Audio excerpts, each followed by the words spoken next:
हित में हमको ये तय करना पड़ेगा कि साल भर तक घर में कोई भी फंक्शन हो, कोई भी कार्यक्रम हो, हम सोने के गहने नहीं खरीदेंगे। देश के प्रधानमंत्री नरेंद्र मोदी ने एक तरीके से देश में इमरजेंसी लागू करने की न सिर्फ घोषणा कर दी है बल्कि लोगों को पैनिक में भी डाल दिया है और साफ तौर पर कह दिया है कि पेट्रोल नहीं खरीदे, गैस नहीं खरीदे, हवाई यात्रा ज़्यादा ना करे, वर्क फ्रॉम होम करे और इतना ही नहीं बल्कि सोना खरीदने पर भी उन्होंने मना कर दिया है और लोगों से विनम्रता पूर्वक आग्रह किया है कि देशवासी सोना नहीं खरीदे। इसका मतलब है कि देश की अर्थव्यवस्था रसातल में जा चुकी है और सबसे बड़ा सवाल जो आपके मन में आ रहा होगा कि आखिर देश में ऐसी क्या स्थिति हो गई कि देश में इस प्रकार से प्रधानमंत्री को आकर खुद घोषणा करना पड़ रहा है। तो ये तमाम बातें इस 5 से 8 मिनट की रिपोर्ट में हम आपको बताने जा रहे हैं।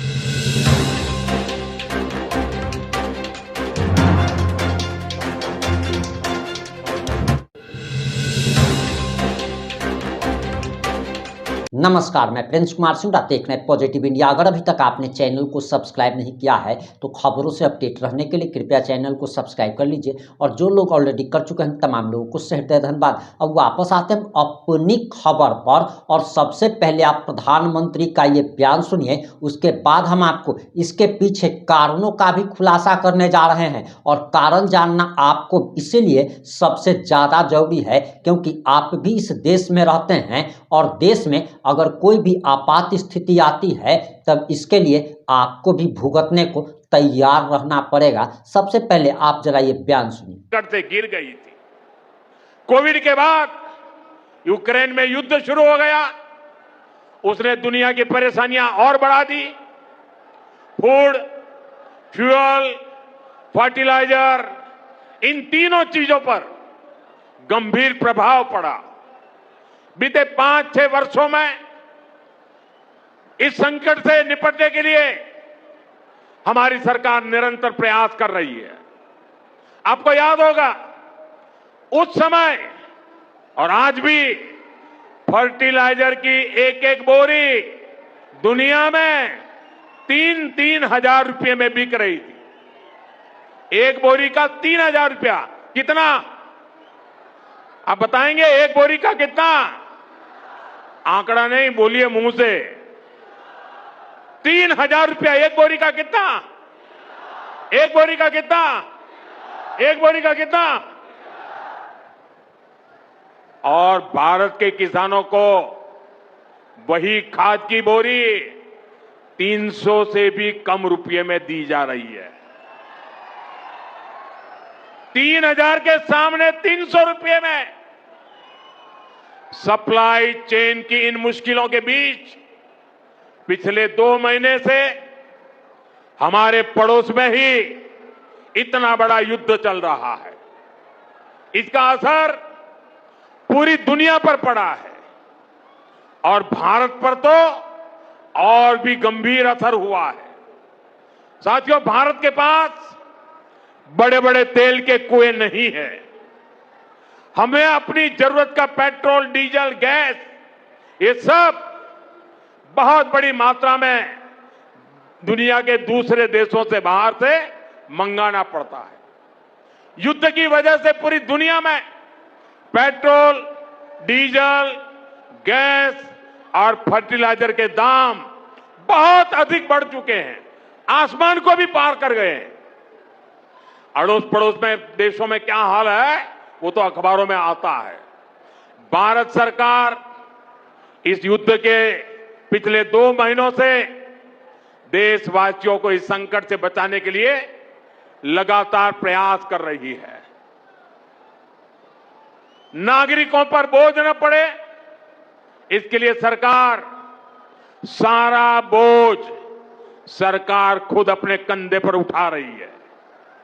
लेकिन साथियों, जब सप्लाई चेन पर संकट लगातार बना रहे तो हम कितने भी उपाय कर लें, मुश्किलें बढ़ती ही जाती है।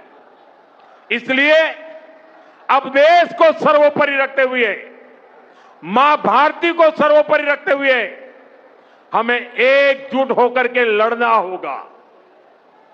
हमें याद रखना है, देश के लिए मरना ही सिर्फ देशभक्ति नहीं होती है, देश के लिए जीना और देश के प्रति अपने कर्तव्यों को निभाना, वो भी देशभक्ति होती है। इसलिए वैश्विक संकट के इस समय में हमें कर्तव्यों को सर्वोपरि रखते हुए कुछ संकल्प लेने होंगे और उन संकल्पों को पूरे समर्पण भाव से पूरा करना होगा। जैसे एक बड़ा संकल्प है पेट्रोल डीजल का संयम से इस्तेमाल करना। साथियों, हमें पेट्रोल डीजल का उपयोग कम करना होगा। शहरों में जहां मेट्रो है वहां हम तय करें कि हम मेट्रो का ही उपयोग करेंगे, ज्यादा से ज्यादा मेट्रो में ही जाएंगे। अगर कार में ही जाना जरूरी है तो फिर कार पूल करने का प्रयास करें और भी लोगों को साथ बिठा ले। अगर हमें कहीं सामान भेजना हो तो कोशिश करनी है कि वह ज्यादा से ज्यादा रेलवे गुड्स के जो ट्रेन होती है रेलवे की सर्विसेज से भेजे, ताकि इलेक्ट्रिक रेलवे होने के कारण पेट्रोल डीजल की जरूरत नहीं पड़ती है। जिन लोगों के पास इलेक्ट्रिक व्हीकल है वो भी कोशिश करें कि इलेक्ट्रिक व्हीकल का ज्यादा से ज्यादा उपयोग करें। साथियों, हमने कोरोना के समय में वर्क फ्रॉम होम की, ऑनलाइन मीटिंग्स की, वीडियो कॉन्फ्रेंस की, ऐसी अनेक व्यवस्थाएं विकसित की और हमें आदत भी हो गई थी। आज समय की मांग ऐसी है कि उन व्यवस्थाओं को हम फिर से शुरू करें तो वो देश हित में होगा। Work from home, online conferences, virtual meetings, इनको हमें फिर से प्राथमिकता देनी है। साथियों, आज जो संकट है उसमें हमें विदेशी मुद्रा बचाने पर भी बहुत जोर देना होगा, क्योंकि दुनिया में पेट्रोल डीजल इतना ज्यादा महंगा हो गया है, पहले से कई गुना ज्यादा कीमतें बढ़ गई है। तो हम सबका दायित्व है कि पेट्रोल डीजल की खरीद पर जो विदेशी मुद्रा खर्च होती है, पेट्रोल डीजल बचाकर हमें वो मुद्रा भी बचानी है। इसके लिए हमारे छोटे छोटे प्रयास भी देश की बहुत मदद कर सकते हैं। जैसे आजकल जो विदेशों में शादियों का, विदेशों में घूमने का, विदेशों में वैकेशन पर जाने का मिडिल क्लास में कल्चर बढ़ता जा रहा है। हमें तय करना होगा कि जब ये संकट का काल है और हमारी देशभक्ति हमें ललकार रही है, तो कम से कम 1 साल के लिए हमें विदेशों में जाने की बातों को टालना चाहिए। भारत में बहुत सारी जगह है, वहां हम जा सकते हैं, बहुत कुछ भारत में किया जा सकता है। इस बेटी को नीचे बिठाइए, उसे थक जाएगी, उस बेटी को बिठाइए। थैंक यू बेटा, थैंक यू। बैठिए, आप नीचे बैठिए। मैंने देख लिया बेटा, उसको देख लिया, अब आप बैठ जाइए। हाँ, इस छोटी बच्ची को क्यों परेशान करते हो भाई? इन बच्चों को बैठने दीजिए प्लीज, बच्चों को परेशान मत कीजिए जी। साथियों, हमें विदेशी मुद्रा बचाने के जो भी रास्ते हम लोग अपना सकते हैं हमें बचाना होगा। साथियों, गोल्ड यानी सोने की खरीद एक और पहलू है जिसमें विदेशी मुद्रा बहुत अधिक खर्च होती है। एक जमाना था जब संकट आता था, कोई युद्ध होता था, तो लोग देश हित में सोना दान दे देते थे। आज दान की जरूरत नहीं है, लेकिन देश हित में हमको ये तय करना पड़ेगा कि साल भर तक घर में कोई भी फंक्शन हो, कोई भी कार्यक्रम हो, हम सोने के गहने नहीं खरीदेंगे, सोना नहीं खरीदेंगे।